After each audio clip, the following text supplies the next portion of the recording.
Kadalasan sa atin, tinatapon na itong ganitong heater kapag nasira na yung pinakasalpakan niya. So huwag niya itapon, magagamit pa natin yan. So i-direct natin yan para gumana uli yan. Guys, may sira din ba kayo ganitong heater? Ayan o. Yung ganitong heater, gato yung salpakan niya guys. Yan. Naku, huwag niyo itatapon yan pag ito nasira. Tanya to. Tinanggal ko na yung wire dito. Ayan. Ayan. Kasi kadalasan yung nandito sa loob nito nasisira.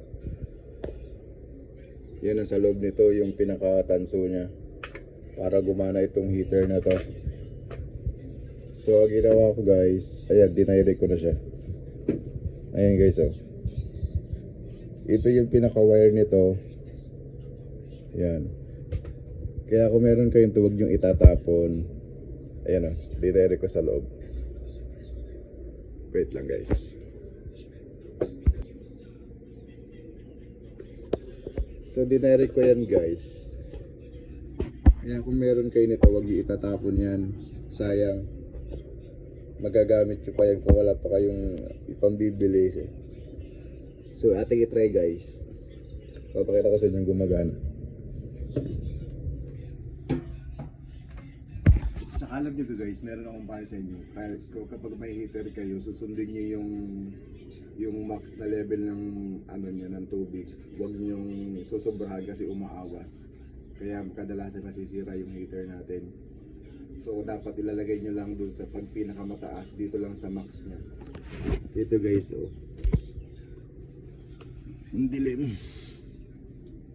Ito guys, yung nakalagay dito, yung yan, yung capacity ng tubig. Dapat kapag naglagay kayo hanggang dito lamang, yung pinakamataas, yung may nakalagay na 1 liter. Kung ang capacity ng max niya ay 1 liter lang, hanggang doon lang dapat. Kasi guys, ang tendency niya, yung heater nyo kaya hindi tumatagal kasi pumapasok dito yung tubig sa loob dito. Ayan, kung ganito yung heater nyo, yan oh. May butas siya dito, tapos papasok siya dito sa loob nitong hawakan, tapos pupunta siya dito sa ano niya, mga wiring niya dito sa loob, dito sa pinakasalpakan nito. Tapos napupunta siya dito yung tubig, nababasa na yung ano, yung pinaka ano niya sa loob, yung mga electronics niya sa loob dito. Kaya madalas nasisira yung ating heater. So yan, atin ang isalpak guys. Try na natin. Papakita ko sa inyo gumagana siya. So yan. Dinirect na natin siya guys. Ayan. Tayo guys, lagyan ko lang ng pansamantalang ano, ng glue stick para hindi nagagalaw-galaw. So yan. So yan guys, on natin.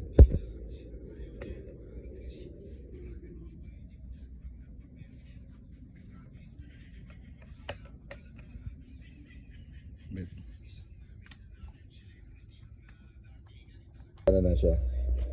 Ayan siya guys, oh. Oh. Gumagana siya guys. O diba? Kanina takot ko kasi di na gumagana, yung pala lumuwag lang yung sa loob na ating dinugtong dito. So yan, try natin, tingnan natin kung kukulo.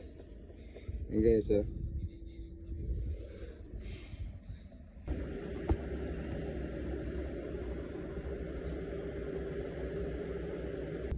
So ito na guys, tingnan natin, bubulak na guys.